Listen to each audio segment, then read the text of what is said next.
I'm really pleased to let you know that members and friends of the Lehan family are with us tonight. So know that we're very grateful to you for all of the work that you've done over the years and for making this lecture series possible. Today, we are very excited to present Kwakwaka'wakw author, artist, and activist Gord Hill as our guest speaker. Gord, as many of you know, has been involved in Indigenous peoples and anti-capitalist resistant movements since the late 1980s. Along the way, he's produced numerous posters, illustrated journals, zines, and comics. In fact, his graphics have become ubiquitous in North American activist communities. In addition to his activist output, Gord is also an accomplished carver and painter. He is arguably best known for authoring two immensely popular books, the 500 Years of Indigenous Resistance comic book and the Anti-Capitalist Resistance comic book. Both have been translated into numerous languages and have the shared goal of helping current resistant movements learn from the past. As Gord has stated, learning from the history of resistance is an important part of maintaining a culture of resistance. Previous resistance movements can inspire and empower us and show us that we are not helpless victims. Clearly, we have a lot to learn from Gord. I am delighted to welcome him to the University of Victoria as the distinguished speaker for the 2024 Lehan Family Activism and Arts Lecture Series. Please help me welcome Mr. Gord Hill.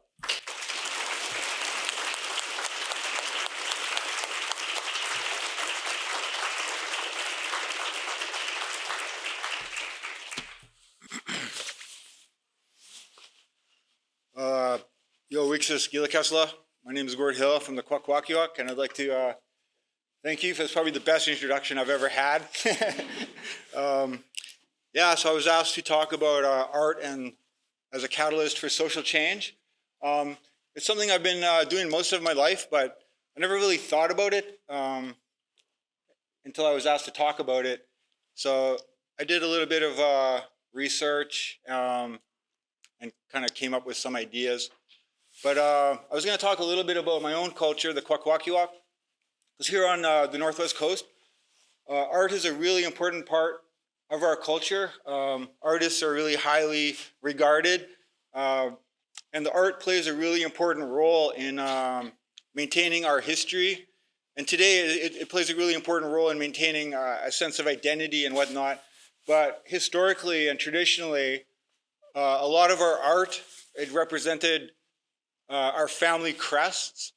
And so the family crests represented our rights to territory and resources. So because of our culture of carving and painting, a lot of our everyday objects were carved and painted with our crests. So they served as like a daily reminder of our family lineages. And so a lot of these crest figures they represent our ancestors and how our ancestors came into this world and started the family. And those places of origin of our ancestors, that's how we claim rights to territories and resources. So this is our big house, our Gukzi in Alert Bay, which is where I'm currently living. It represents a sea monster, and so that's one of the family crests. One of the common themes of these houses is that they're so big and powerful that they swallow all the people that are coming into it. So this is a big house that we still use for our winter ceremonials, which are also known as potlatches. For a long time, Alert Bay was one of the only Kwakwaka'wakw communities that had a traditional big house. So a lot of families would hold their potlatches in Alert Bay, but nowadays a lot of other communities, they have their own big houses and they have their own ceremonies in their own communities. So this is the inside of the big house. And as you can see, like the house posts that support the beams, they're all carved with different family crests, like the Thunderbird, a Zonaqua, and across the top, the beam there is a double-headed sea serpent. And so one of the really cool things about our big house, though, is that it's got like an earth floor, and we can have our fire. And the fire was a really important part of our culture as well, because it was seen as a gateway to the spirit world. That's why we would make offerings, like food offerings and stuff like that. We'd burn things for our ancestors, our family members who'd passed away, so that they would have things in the spirit world. And it was a lot of communities, they just have like, well, I shouldn't say they just have, but they have like community halls or a gymnasium. And that's something that's, I think is really important for our ceremonies, is the fire, because it's a living kind of spirit. So that's something I'm really fortunate about Alert Bay. This is a Bukwus. He's a chief of the ghosts of people who drowned. It's a pretty cool story. It's a really popular mask that a lot of carvers produce. These are just some examples of daily objects that would have family crest figures carved onto them. There's a comb. I think that's a Salish. Salish. A chilkat blanket, which is more commonly used by the northern tribes, like the Tsimshian and the Tlingit. But our family, a Hunt family, which I'm a part of, we have rights to the chilkat blanket from the Tongass Tlingit. Okay, so when I was looking into this, how long do I have to talk? As long as you Okay, I won't be too long. So when I was looking into this idea of art as a catalyst for social change, so art has always been a really important part of human culture. And if you look at any indigenous culture around the world, they have art, right? It's just a really important part of who we are, how we express ourselves. And in a lot of cases, it might be like how families would maintain their family lineage and rights to territory and resources and whatnot. But I didn't really find examples of art being a catalyst for social change in the indigenous cultures. And I kind of, it seems to me like we don't really find this phenomenon until you have the establishment of civilizations and centralized kind of state power, some kind of centralized authority, and class stratification and the emergence of class struggle. And then you have the need for social change. And then that's when you have art that's designed as a catalyst for social change. But when I looked back into the ancient history, the first kind of examples of agitational art was in like ancient Egypt and Rome. And of course, these were both kind of imperial powers and very, very stark class divisions. And the first example I found was graffiti. And the graffiti could be carved into walls or painted onto walls. And a lot of it was kind of like typical graffiti we see today, just kind of vulgar, maybe. But there was also elements that were criticizing the rulers. And so this is kind of like the first examples of agitational art that I kind of found. So this is an example from a slave training center in ancient Rome. And it depicts, it's like Jesus Christ, but with the head of a horse. I don't really know what the deeper meaning is. So it's basically, I think it may be like anti-Christian after the empire had converted to Christianity. Here's a more clear example of what this graphic is. So art as a catalyst for social change also, like, you know, there were movements for social change from the times of the Romans and whatnot onwards. We had massive slave rebellions, and then the rebellions of all the tribes that the Romans were colonizing. But for the most part, I think for a significant period of time, I think the biggest catalysts for social change were the orators, the speakers. people who could rally people, also like poets and singers, songs. I think those were really important aspects of being a catalyst for social change. But as civilization progressed and you started to have a larger production of books. I mean, a lot of those books are like handwritten, by the monks and whatnot. It's mostly religious texts as well. So it's kind of like reinforcing state power and the institutions of authority and control. That's what these first books were really, especially the ones that were produced over centuries. But eventually, you start to get these presses that were being produced that could then begin a kind of a mass publication of newsletters and newspapers and whatnot. So this one I found, it's from the mid 1700s. I think it's from a periodical Benjamin Franklin was producing in the American colonies. And this one in particular is often associated with the American Revolution. It's saying the colonies have to join or we're going to die, we're going to perish. But it actually originated during the French and Indian Wars when the British colonies were fighting the French and their indigenous allies. And so the colonies had a big problem with coordinating their defensive efforts. So this is an example of it's not really a catalyst for social change, but just an example of how graphics started to develop. And as these printing presses began to be manufactured, how we start to see these printed images. So this one was Join or Die. It's got some of the colonies there. And this one is kind of like a rebuttal. I think this is during or maybe shortly after, or it's during the American Revolution. So this is like a rebuttal, and it's showing the American colonies as like a snake.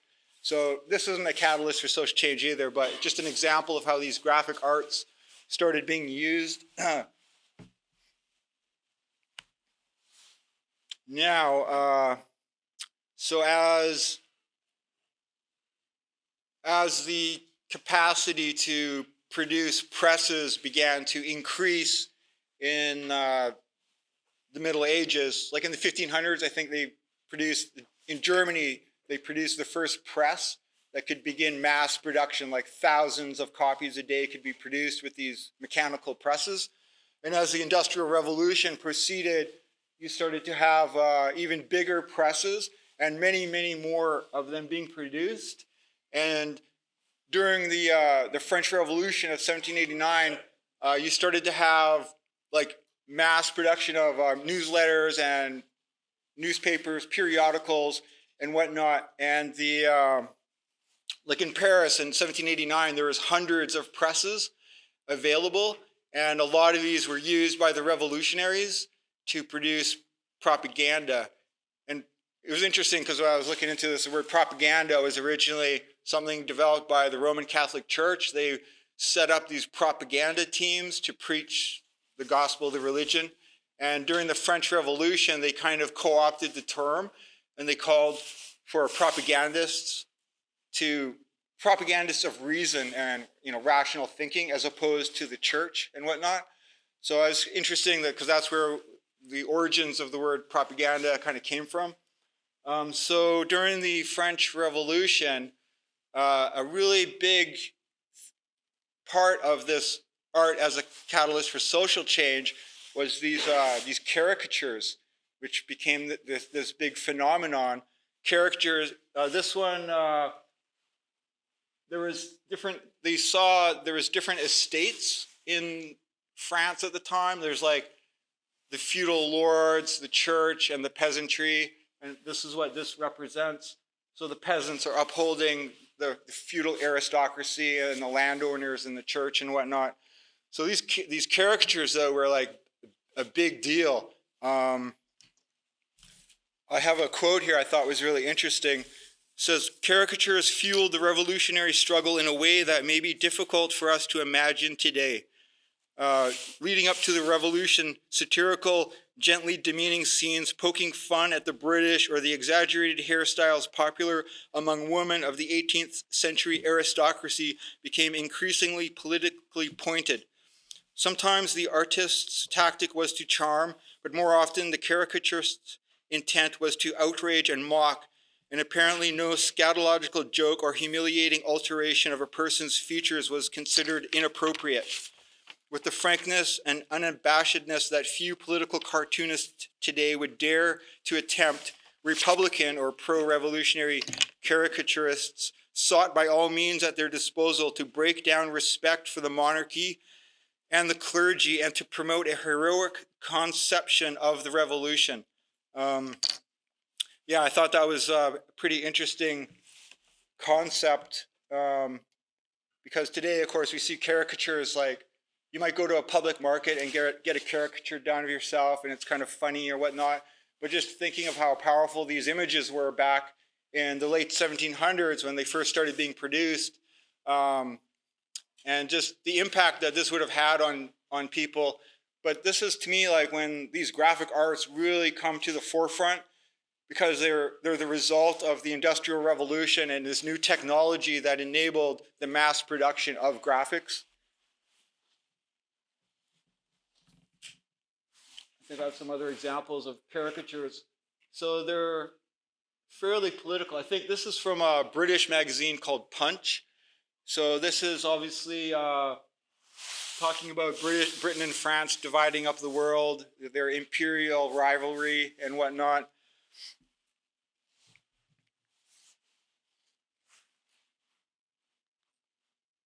Okay, I'll just go back for a second. So there was another really interesting thing I found.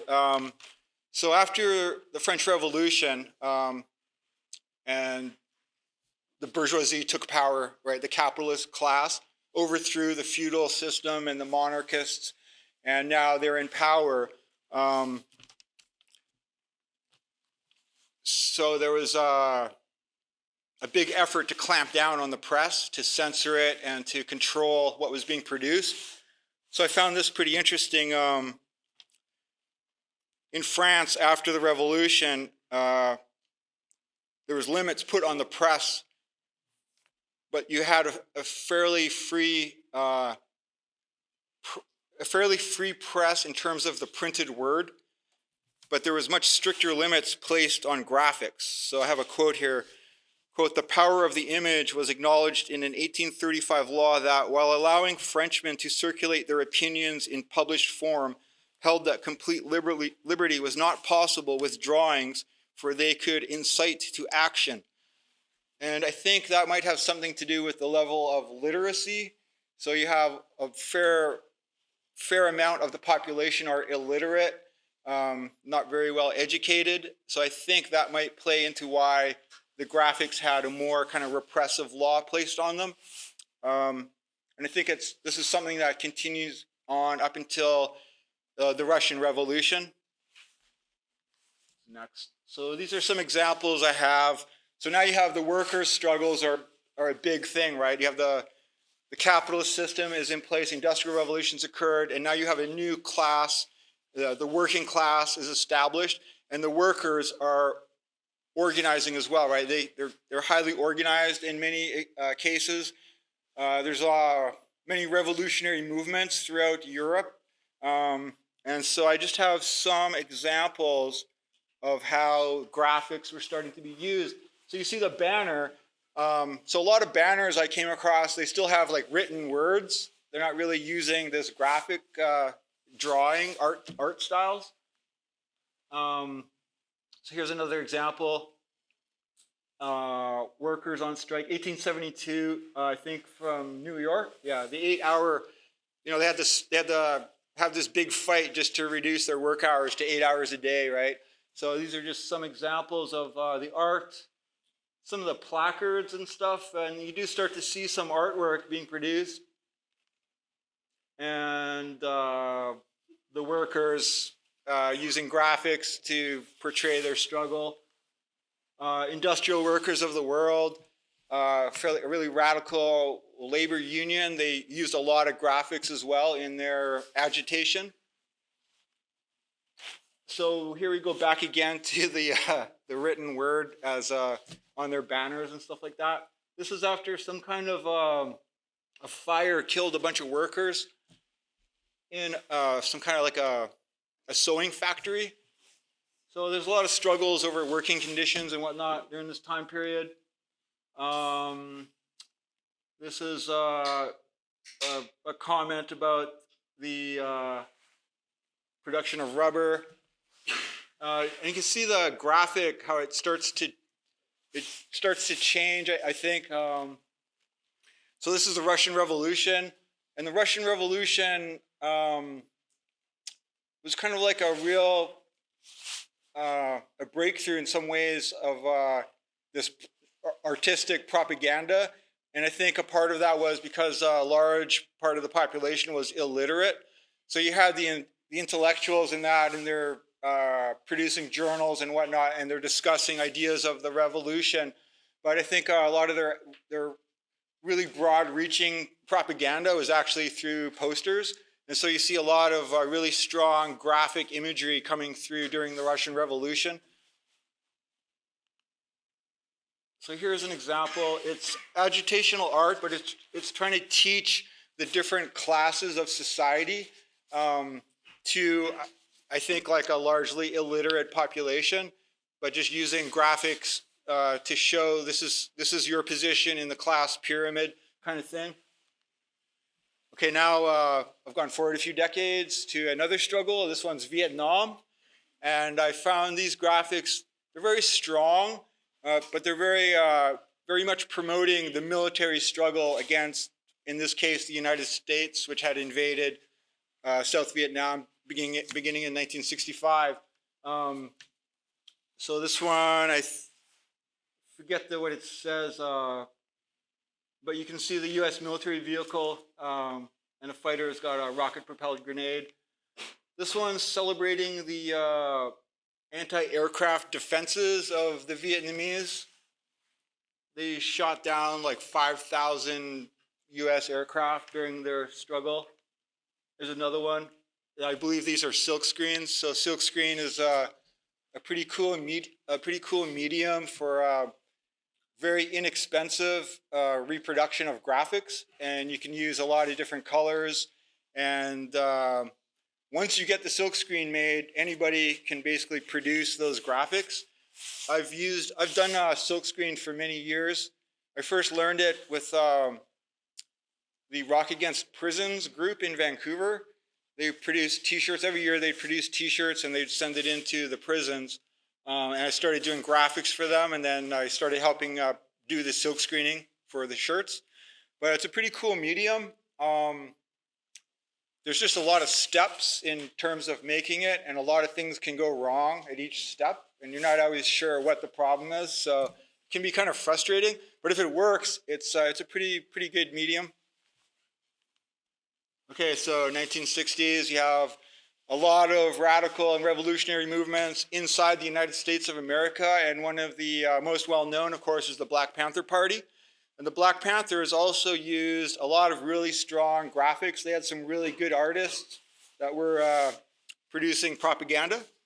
One thing about propaganda, so yeah, I mentioned during the French Revolution, that's where the term propaganda emerged. And then during World War I, there was a lot of propaganda from both sides, all sides involved in the conflict. But after World War I, the public came to realize how much of that had been misinformation, and how it exaggerated enemy casualties and had downplayed their own casualties and stuff like that. So that's when propaganda kind of came to be seen as a bad term, a negative term. And so if something's labeled as propaganda today, it's kind of seen as something negative and manipulative. I've always considered myself something of a propagandist, but just something interesting as well I came across. So the Black Panthers, so back with the Industrial Workers of the World, the IWW, they had a logo. It wasn't super strong because the evolution of these art styles, it kind of takes time for things to kind of become stronger, I guess, over time. But so the Black Panthers obviously chose a panther as their logo, and it's really I've kind of been interested in logos because they kind of become iconic symbols of a movement or a group, and so they can have a lot of power in this one simple graphic. And the thing with logos is they kind of need to be easily recognizable. It's just like corporate logos is kind of the same concept. Easily recognizable, easy to reproduce, and they kind of define what you are in that one simple graphic. So I've kind of got an interest in logos, but I think the Black Panthers had a very strong logo, and whenever people saw it, they knew that that represented the Black Panther Party, and they kind of had a good idea of what the Black Panthers were. And even the panther itself is a very kind of powerful animal, so I think it was a really strong logo for them to use. Here's another example. And here's one of their artists, Emery, I forget what his last name is. I don't know if anybody knows it. Emery Douglas. So he produced a lot of their graphics for their newspaper. And they're just very stark, very strong. And, you know, when you just glance at it and you can tell what exactly is the message that's being conveyed. So it's obviously armed revolutionaries at the time. So they were a very successful movement, although there's a lot of propaganda against them produced by the U.S. government. So another struggle that I found used artwork a lot was the Irish liberation struggle in Northern Ireland during the late 60s, early 1970s, and even up until today. So they also are producing, the Republican movement is producing very militant graphics because they're trying to instill in the population, their people, a very militant spirit that they're going to confront the British militarily. So this is a thing that interests me. And I just find their graphics also very striking and fairly powerful.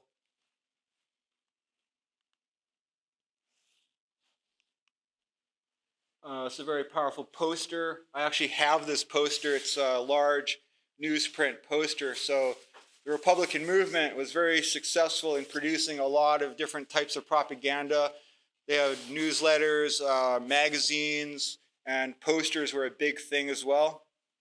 So I have a series of posters here. They're all very militant. They're all promoting the armed resistance against the British. So this one's about not talking too much about secret activities that could get people imprisoned. Bobby Sands became a very popular person among the Republican movement. So he's used in a lot of their graphics and quotes as well. So he ended up being a prisoner, and he ran for the government in Northern Ireland. He was actually elected to the government as a prisoner. So this is another interesting aspect I found about Northern Ireland was their use of murals. So it's kind of like graffiti, but on another level, because you're not doing it really fast and secretively, maybe, because it's illegal. So these are in the Republican communities where they're putting up these murals it's like it designates their territory. This is a Republican community, and they support the resistance, right? And this one's not from the 1970s, so this is from a few years ago, but the headline I found interesting: Troubles Tourism. Should Derry be celebrating its political murals? And it's just kind of an interesting thing. So there's a famous photograph of a child who's got a Molotov cocktail. So the murals, a lot of them are really well done. So there's Bobby Sands. Member of Parliament, yeah, he became an MP. And so here again, back to very This one's a little bit cruder, but it's obviously very promoting this armed resistance. It's a slogan of the movement. Chucky our law means our day will come. I just find it like really almost amazing that in a modern industrialized nation of the West, there's this revolutionary armed movement that sustained itself for several decades and established itself within its own communities as an armed resistance movement. So this is a more modern one. After the negotiated kind of settlement, the Royal Ulster Constabulary, which was hated by the Republicans, as it was seen as like a loyalist police force that repressed the Republican movement. So they changed their name to the Police Service of Northern Ireland. So this is like a current generation that's still carrying on this struggle, even though they've had this kind of negotiations. The Irish Republican Army laid down its arms, but there's still a really militant struggle in Northern Ireland. And the Irish in Northern Ireland have always been really strong on solidarity with other liberation struggles, and particularly the South African struggle against apartheid, and also the Palestinian struggle since the 1960s. So this is an example of with the Palestinian Liberation Organization and the IRA. And this is a more recent one, Resistance is Not Terrorism. I don't know if you've seen in the news with this genocide going on in Gaza, the Irish have been demonstrating very, very strong solidarity with the Palestinians, and this is a result of their history, anti-colonial resistance, that they recognize a lot of solidarity with the Palestinians. So I have a little section here about some of the artists that I was kind of inspired by. And these artists are more from the 1980s and 1990s. And their style is very black and white. This is, see if I have a note, Seth Tabachman. So Seth Tabachman, I believe he's based in New York. And he used to do a lot of artwork for World War III Illustrated, which was like a big magazine that would come out once in a while. It's still actually being published. But I liked their art because it was so stark, and it was black and white, so it could be easily reproduced on Xerox machines. So for a long time, all my art was just black and white. Like I basically stopped doing any paintings or color illustrations because it was all meant to be reproduced. And up until more recently, you couldn't really reproduce color artwork without it costing a lot of money. So a lot of groups, they would just use black and white Xerox machines to make leaflets and posters. If they had more money, they might add red or something. But so most of the stuff's in black and white. And that's actually how I started doing my 500 Years of Indigenous Resistance comic book. I started doing it as short 2 to 4 to 6 page comics in black and white on 8x11 sheets of paper because I was working with the Native Youth Movement. So anytime we showed up on a res, if we could just get access to the band council office, they would have a photocopier and could reproduce these comics and then distribute them to kids in the community. So I always worked in black and white. Only until more recently I started doing more color because I can just reproduce it on the internet quite easily now, right? But that means a lot of stuff isn't being physically produced. So people need to have access to the internet to see a lot of artwork that's being produced today, which has its pros and cons. But anyway, so this is one. This is a type of thing that's made into stencils as well. You can see how I think he deliberately designed it this way, so you could cut this out and you'd have, cut it out on some paper or whatever and glue it to some cardboard maybe to make it stronger. And now you can use it with a spray can and you can do graffiti stencils with some of this artwork. Here's another example of Tabakman. So a lot of his stuff is really urban based. He's talking about how people are crowded together in the city. Well, you can read it yourself. But yeah, I just kind of found it really inspiring. This one's pretty cool. I actually had access to another photocopier. It was a special photocopier. You could program it. And I never did this, but I wanted to do this one. This photocopier, you could take a graphic and program it, and it would copy the image and start pumping out the pages, but like on a massive scale, like the size of a billboard. So that's what I wanted to do with this. I never got around to it, but I thought it would be a really awesome graphic to do something like that with. Yeah, it's just pretty cool. Again, really urban, but pretty powerful graphic. This one is Clifford Harper. He's an anarchist from England, and he also used to I think all his artwork was pretty much black and white because he had the same constraints on reproducing artwork. Most of it was in black and white. So he had a very powerful graphic style as well that I really liked. Had a big impression on me. This one is it's based on a poem, soldiers coming back from World War I, and not sure if I got the second part of it. Yeah, fight to a finish. So at the end, they're clearing the butchers out of Parliament, because the government was sending them to war, and they didn't find it very enjoyable. And when they came back, they had a vengeful attitude. So you might recognize this as the Mohawk warrior flag. It's become a symbol of Indigenous resistance across North America and other places like South America sometimes. Hawaii, I've seen them flying the warrior flag there. So of course we got our first exposure to the warrior flag really during the 1990 Oka crisis. So this is a really inspiring graphic.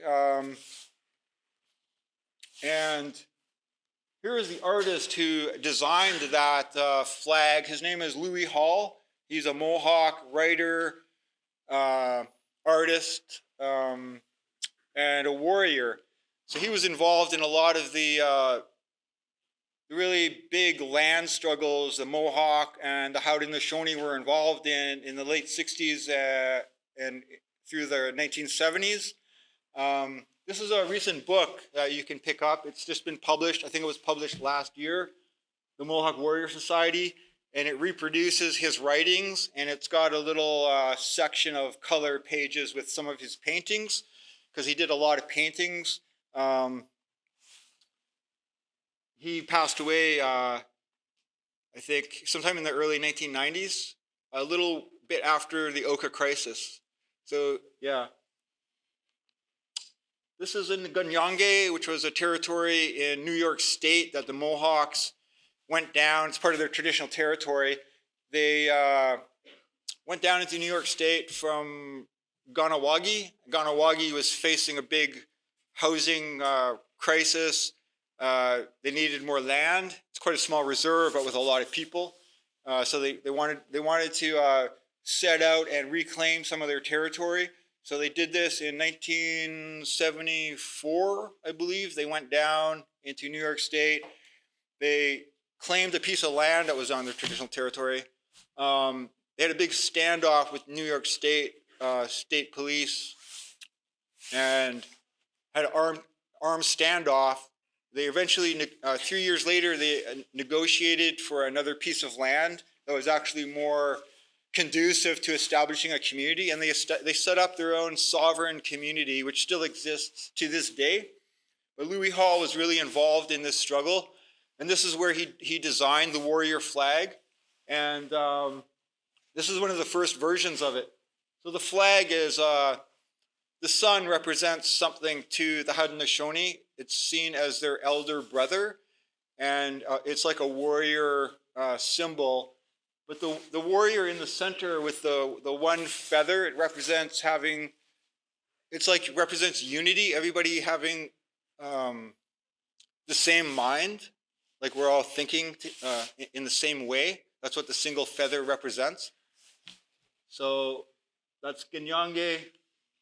Here's one of his paintings. So he's like a prime propagandist. Like that's what he was doing, was putting out propaganda. He's trying to reawaken the warrior spirit of his people. He's trying to get them to reassert their sovereignty over their traditional territory. He actually kind of campaigned for them to stop calling their reserves and to start calling them territory. So Kahnawake Reserve was a Kahnawake territory, because he's really into like transforming the mind of the person, of the Indigenous people. And if you read the Warrior's Handbook, you can see the thought that he's put into this and how he's trying to get Indigenous people to overcome this colonized mentality. And, you know, the example of we're not living on a reservation, we're living in a territory. That's kind of an example of his mindset. And so he had a really big impact on the Mohawks, and why the Mohawks were capable of conducting the armed standoff in 1990 at Oka was a big part of because of his contribution to their culture. So here it is at Oka. They got the flag. This warrior here on the left his code name was Blackjack, I think. And he was an artist as well. I think he did some kind of carvings, stone carvings. So he started out as a pacifist. He was participating in the protest against the expansion of the golf course and the condominium project from the township of Oka in Kanesatake. And then July 11th, the police raided their blockade, and there was a big shootout, and they fired lots of rounds, and the police officer was shot and killed, and some of the warriors at the blockade didn't want to participate in this armed standoff anymore, and so they had abandoned their AK-47, and he actually picked up this rifle and participated in this armed resistance, even though initially he was opposed to it. That was kind of interesting. I thought that was kind of interesting thing about him as well. How someone can be transformed from this struggle, like how their ideas, their beliefs can be transformed. Like there was a saying during the May 68 riots in Paris. What is it like? A police truncheon is worth 1,000 leaflets, because when you faced with the repression, that it can transform you, and you can really alter your beliefs. And when you can see the power of the people mobilized in the streets as well, so that kind of thing. But yeah, I thought it was pretty interesting. So there it is now. This is the No Dakota Access Pipeline struggle. So I was just showing the continuity. This is 2016, so it's 26 years after Oka. So Oka really set the tone for Indigenous resistance all through the 90s and even up till today in many ways. So there's different versions of it. This is like a women's warrior version, and this is also from the Dakota Access Pipeline struggle in North Dakota, where they were trying to stop this massive pipeline project. And I noticed when I got this image, I hadn't noticed it before, but she's got a pretty cool t-shirt, which is one of my images. This is one of the t-shirts I printed, because that's how I actually made my living for a while, was with my t-shirts. I'd print my t-shirts and go to festivals and powwows and stuff like that, and sell them. So it's kind of cool to see my shirt represented. Here's another example. This was a more modern one, I think, Louis Hall. This might be the last version that he produced, and he's trying to get the man and the woman encompassing both the male and the female. Because one thing he recognized was, like, as a modern day warrior societies, a lot of women want to participate. So it wasn't just like a male activity, because it's a different type of struggle. So he was kind of trying to address that. So this is Ganyange. Like I mentioned, it still exists today. It's like a sovereign territory. They don't allow police into their territory. Before Oka 1990, I'm not really sure why, but there was an Army National Guard helicopter was shot at when it was flying over Ganyange. I think it was actually forced to land in Ganyange, and then there was an armed standoff because the people in Ganyange they didn't want to let the military or the police into their territory. And this is a big part of Louis Hall's thing, is like as a sovereign nation, you have to control who enters your territory. So that's why the armed resistance is a big part of his message as well, because you can't claim your sovereignty if you have no capacity to defend your sovereignty. It's another painting of his, kind of dedicated to the American Indian movement, which was a big movement in the 1970s. Here's another painting of his. Daganawida was, he's the one who brought them the Great Law of Peace, which is their constitution, how they organize themselves. And of course, the United States, when the United States created itself after the American Revolution, they took a lot from the Six Nations Iroquois Confederacy, the Great Law of Peace. A lot of the U.S. Constitution is based on that. Another painting of his promoting the warrior society. Oh, there it is right there. The single feather worn by the warrior above denotes all of one mind. So here's a painting he did from the Oka crisis when there was, the army went in.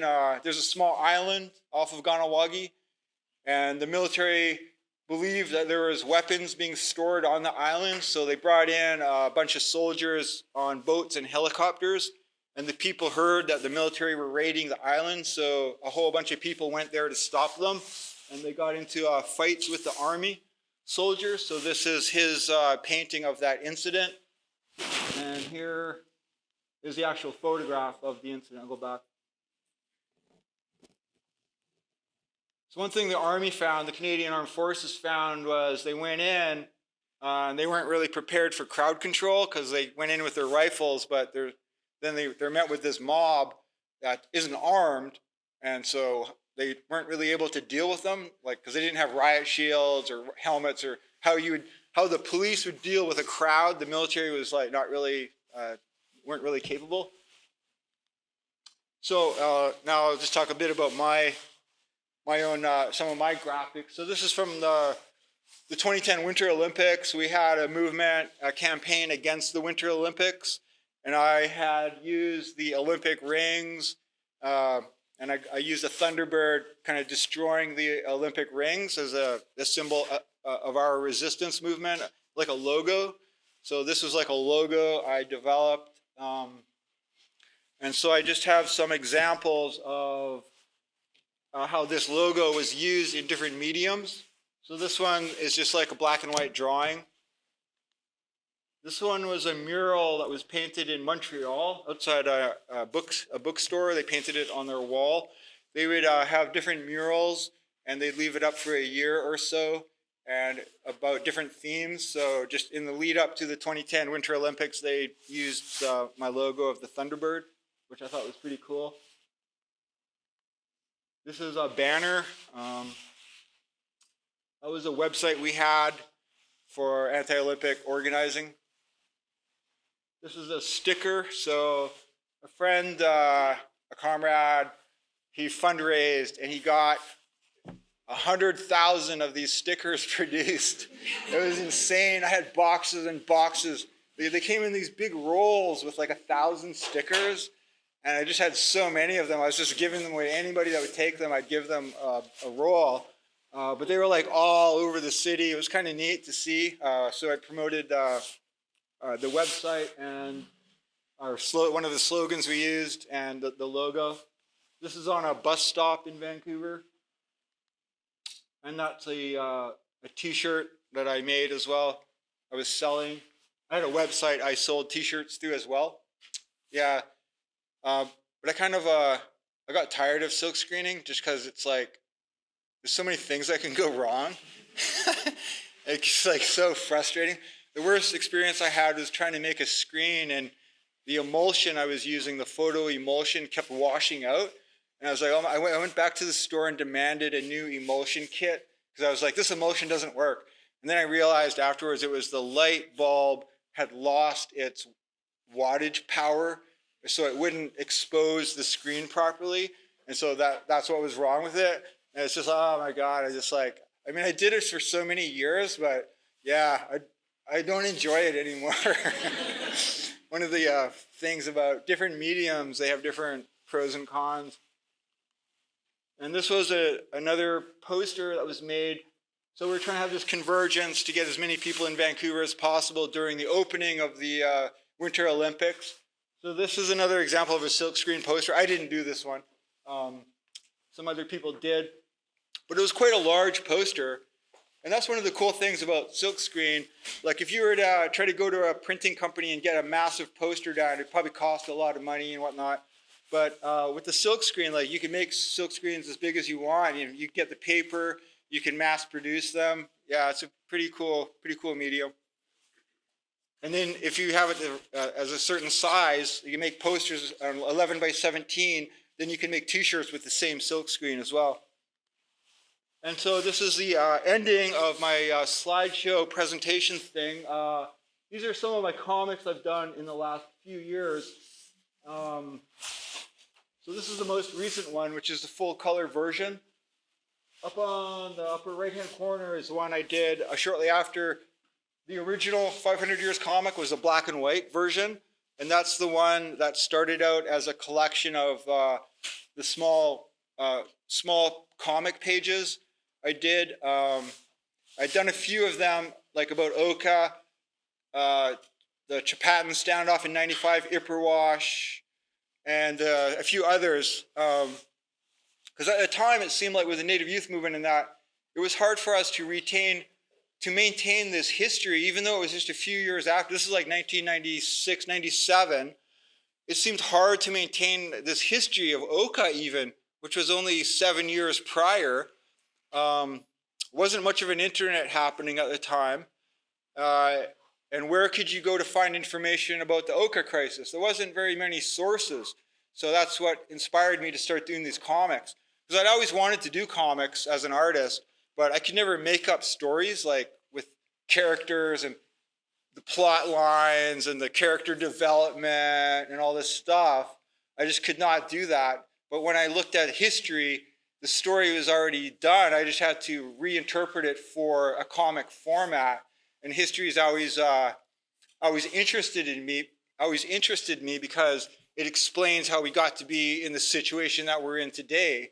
That's what inspired me to research Indigenous history, anti-colonial resistance, because I was like, what happened that we got to where we are today, right? So that helped me to understand that. But after I'd had a bunch of these black and white comics done, a friend of mine suggested I take it down. Alan, I believe, Alan Antliff had some books published with Arsenal Pulp Press, and he suggested I take it down to them and see if they'd be interested in publishing it, and they were. And it was the first graphic novel kind of comic thing that Arsenal had done. So they kind of went a little cheap on it. It was a smaller format with the pulpy paper. And since then they produced a number of graphic novels, and they've gotten better quality paper, larger format and stuff like that. So that's the Anti-Capitalist one is also a black and white one, and it's the same kind of format as the original 500 Years comic. And then when Trump was during the Trump presidential campaign, there was a huge rise in the extreme right and fascist groups in the United States. So Arsenal asked me if I would be interested in doing a book about the anti-fascist movement. And so I had been involved in some anti-racist and anti-fascist groups, and so I said yes, and produced that comic. That was the first time I was trying to do color, and I ran into some deadline problems. That's the thing when you work with a publishing group. They have deadlines because they have this whole thing is mapped out like a year or two in advance, and they've got their distributors and all this kind of bureaucratic process type of thing, but they got deadlines. So I misunderstood their deadline thing, and I ended up being a couple months over my deadline, but it was kind of a nightmare trying to finish it, doing all this research and writing the storyline and producing the artwork. And one thing I find with writing and stuff is like, when you write something and there's all this new information and kind of like on a power trip, like, oh, everybody's got to know about every little detail I've learned here. And then if you leave it for a few days and you go back and edit it then, and it's like, you're like, okay, maybe that's not that important and I can remove this. I didn't really have that opportunity with the Antifa comics, so it's kind of text heavy for me. It's a little too much text and it covers up a lot of the graphics. And then some of the graphics are kind of rushed as well because of the deadline issue. But I pretty much got everything right with the 500 Years of Indigenous Resistance comic. I have clarified the deadline. I made a lot of work, a lot of effort editing the text to make it smaller. Because that's one thing I find with graphic novels, comics, is like, you kind of got to minimize the text so that the graphic can speak for itself more. And it kind of draws people in more, I think, when you got more graphic stuff. And that's a graphic I did of the Oka crisis. It's based on the iconic photograph of the face-off, the soldier and the warrior. And here's another graphic I did with animals with the warrior flag, kind of a warrior up type of thing. So I guess I will conclude with that. And if there's any questions, I'd be happy to answer them.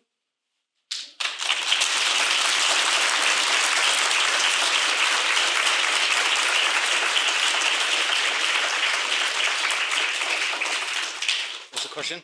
Yeah, I have a friend in Calgary who is studying your newest book, in their book club, and they just love it.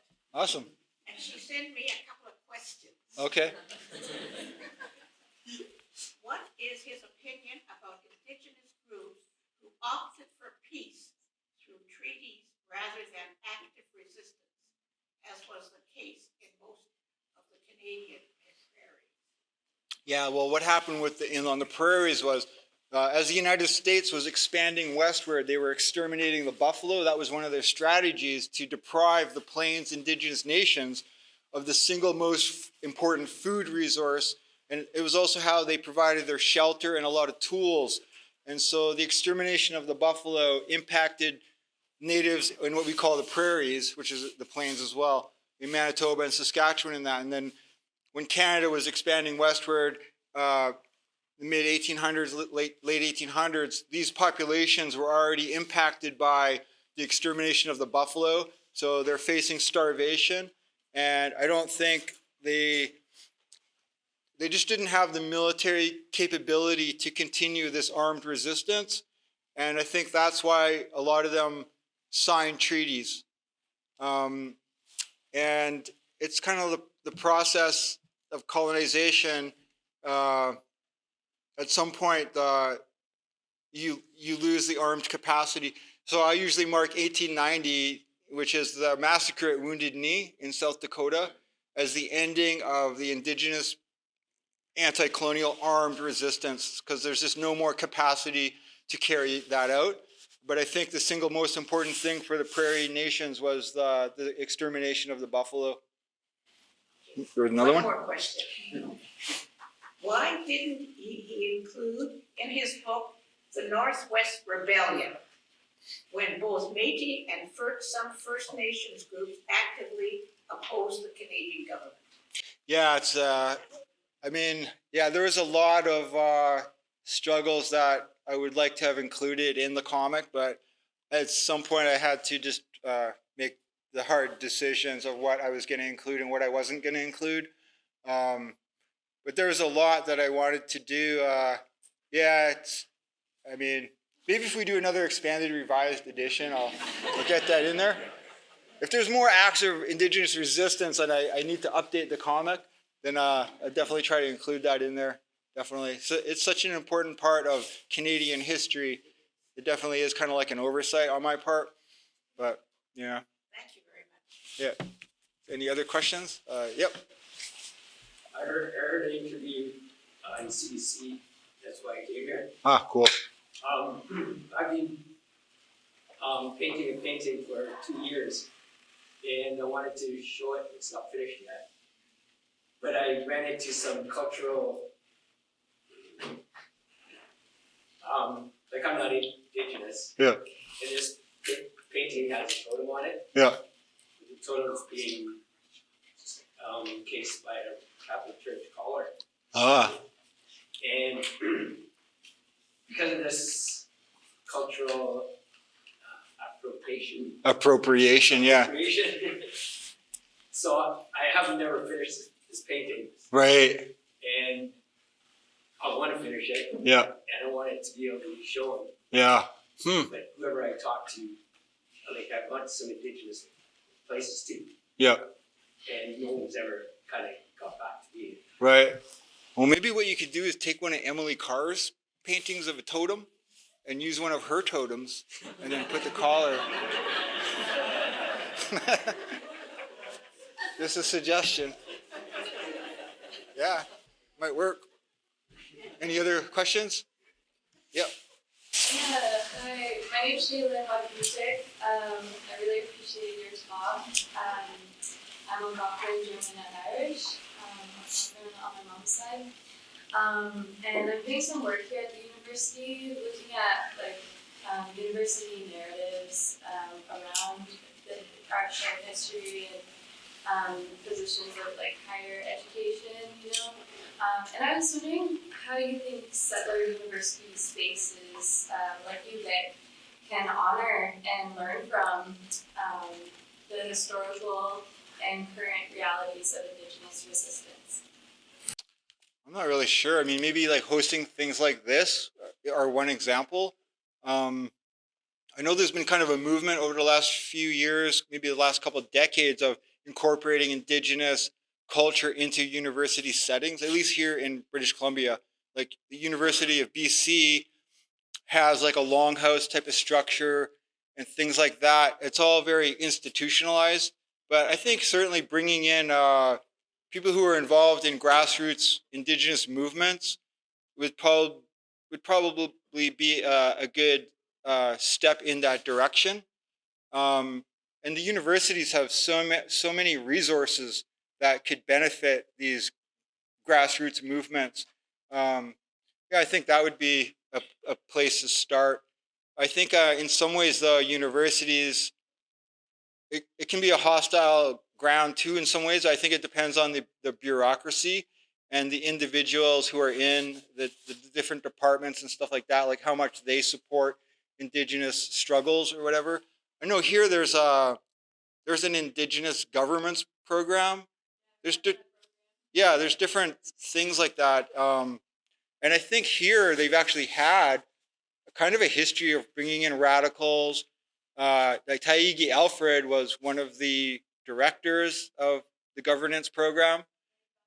Yeah, okay, yeah. And I know I've had some friends of mine or people I know, maybe is a more appropriate way to say it, who've gone to that program.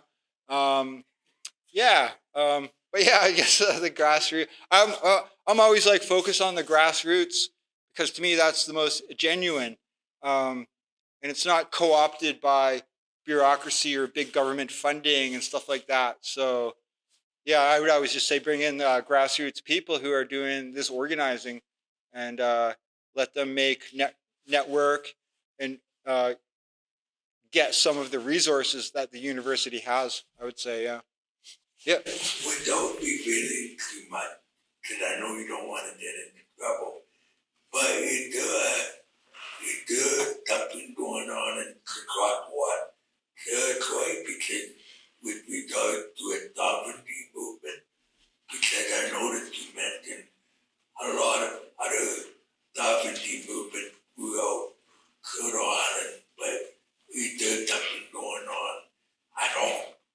Right. Currently, is there a sovereignty movement where you are in your Kwakwaka'wakw? It's not really a strong sovereignty movement. The biggest thing the communities have organized against is fish farms, but not so much an assertion of sovereignty. It's more like you're killing a wild salmon, which we depend on for sustenance and survival. And it's not. At times, it's presented as kind of like we're but it's not. I wouldn't say it's sovereigntist really. But there are some strong sovereigntist type movements, Indigenous movements in the province of BC, because BC really has no treaties aside from the Douglas treaties here on Vancouver Island and a portion of Treaty Number 8. So the sovereignty thing's always been a big movement here in British Columbia, as opposed to other areas where they've signed treaties, for example. Like the Unistoten, or maybe more particularly the Gidimt'en, they're asserting their sovereignty, trying to stop the pipeline and stuff like that. Yeah, it's definitely a big part of the Indigenous movement, but it varies from place to place. I think the Mohawks are really strong in asserting their sovereignty. The Mi'kmaq have been pretty strong as well. Yeah, really varies from area to area. Depends on the culture of the people, the circumstances that the social conditions that they're living under. And the Mohawks, for example, have a stronger economic base, and they had a stronger military tradition in their communities. So they had a lot of people that served in the military and that were actually veterans. And so that contributed to what eventually became Oka. But their whole warrior society movement was kind of influenced by this really strong warrior tradition of their people. But I'm just saying that the culture has a big impact on how strong a movement is in terms of Indigenous peoples and how strongly they're trying to assert sovereignty. But yeah, among my people, it's not really too strong. Our people are like really got into art and reinvigorating the culture. So that's a big part of where I come from. But as I mentioned about the fish farms, but there are some communities, Kwakwaka'wakw communities, that are full on into fish farms. Like that's how they make a lot of their money, like in Campbell River and Port Hardy. So there's even divisions there, right? Yeah. Any other questions? Yep.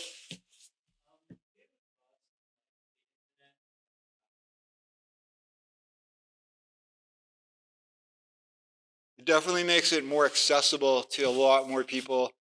Like I've been approached by some people who are like, they really want to like, they're almost like traditionalists, like with zines. They're like, they hate the internet and they're going to produce these zines on photocopiers. And I think that's really, like I'm really into diversity of all these different forms of communication, like video, radio, podcasts, all this stuff, and zines. But I was saying like, you could spend a lot of time on a zine and go in and Xerox it and maybe get 100 copies and give them around. But like in one day, you could reach 100 people on the internet with your image. And I don't think it's really either or though. I think we should be using both to communicate. And the internet is it's just for distribution, it's pretty widespread. So I'm not like against the internet and spreading art and propaganda through the internet. Yeah. Any other questions? Yeah.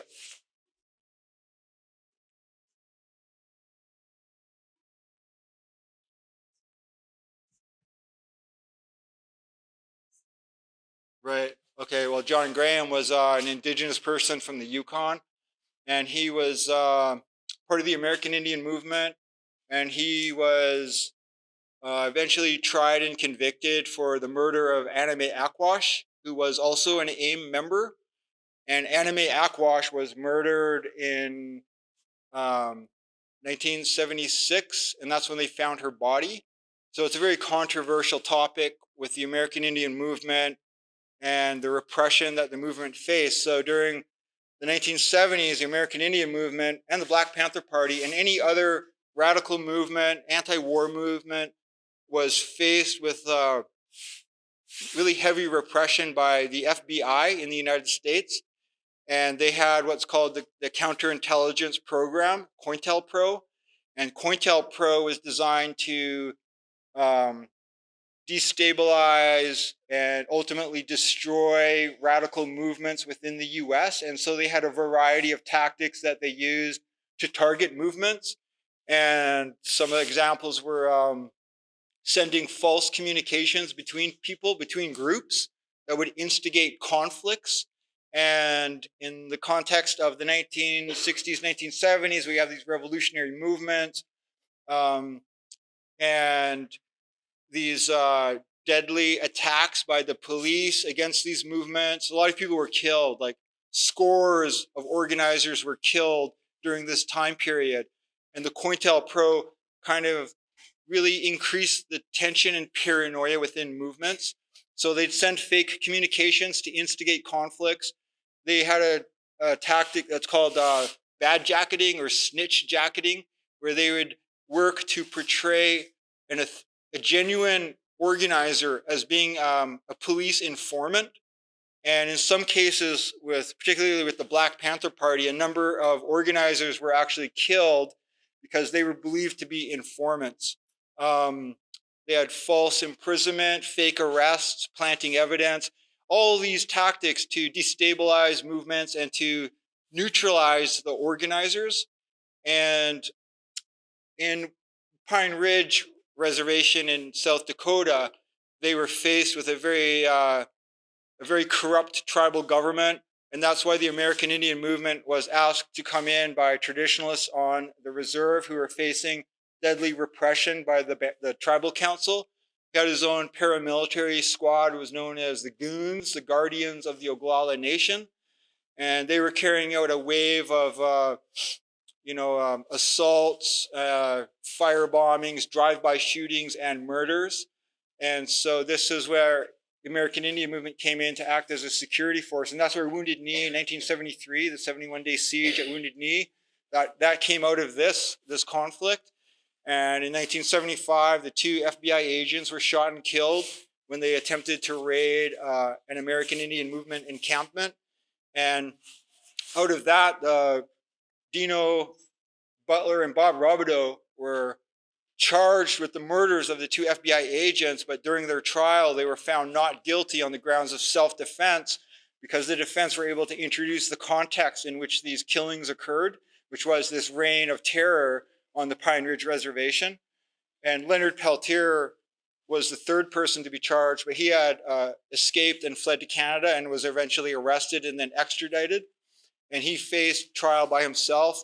And the FBI and the prosecutor had worked so that they couldn't introduce this context about Pine Ridge, the reign of terror. So Peltier was eventually convicted for the killing of the 2 FBI agents.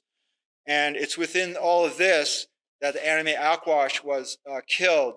So originally when her body was found, the FBI, they had a coroner on Pine Ridge, and the coroner marked her off as a Jane Doe.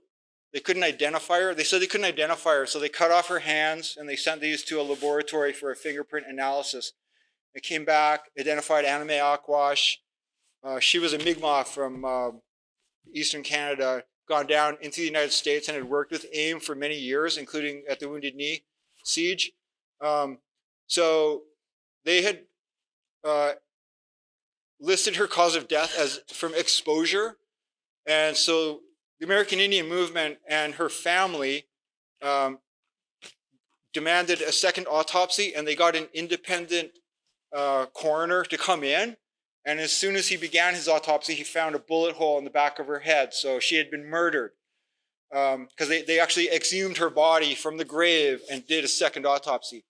So this was all part of the history, the American Indian movement, Pine Ridge Reservation. That was our understanding of history. Was the FBI had attempted to bad jacket Kwakwaka'wakw and portray her as being an informant. And it was actually believed for many years that it was the FBI who'd carried out her execution, either the FBI, the goons, or the police. And And then in the 1990s, the mid-90s, I think, they started having some grand juries in the US. A grand jury is where evidence is being presented and witnesses are being called and they're forced to give evidence. And out of this, a case emerged which claimed that John Graham and Arlo Looking Cloud were the ones who'd murdered Kwakwaka'wakw under the direction of some AIM leaders, the Bellancourts, who were based in Minneapolis. And the theory was that they were the ones who ordered her execution because they believed she was a police informant. And so John Graham was eventually extradited from Vancouver and went to trial and was convicted of the murder of Kwakwaka'wakw. And both he and Looking Cloud are now serving life sentences in South Dakota. So that's the context of the John Graham case. And there's somebody here who has a petition. There's still a kind of a John Graham defense campaign going on. So he's got his petition there. But anyway, that's Kwakwaka'wakw. And I think I'm running out of time because someone stood up.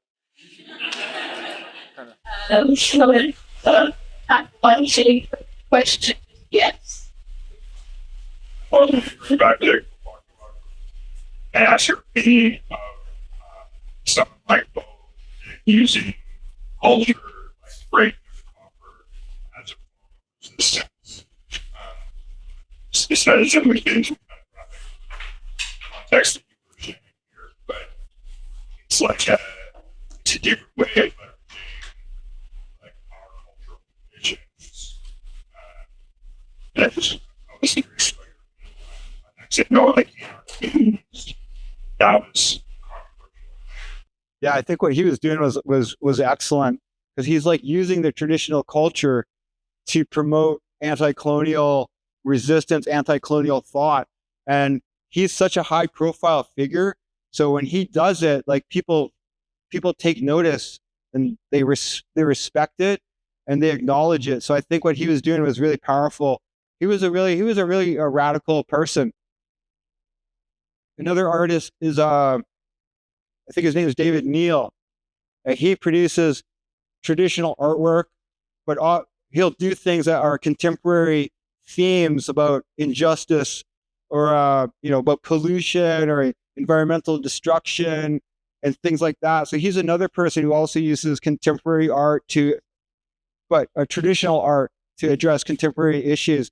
And that to me is like shows that the culture really is alive. It's not something stagnant from the past that we just reproduce these images from 100 years ago, that it's still a living culture because it's reinterpreting things that are going on today.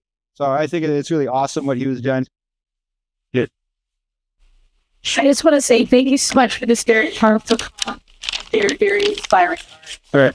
You got first. Thank you. Thanks for having me.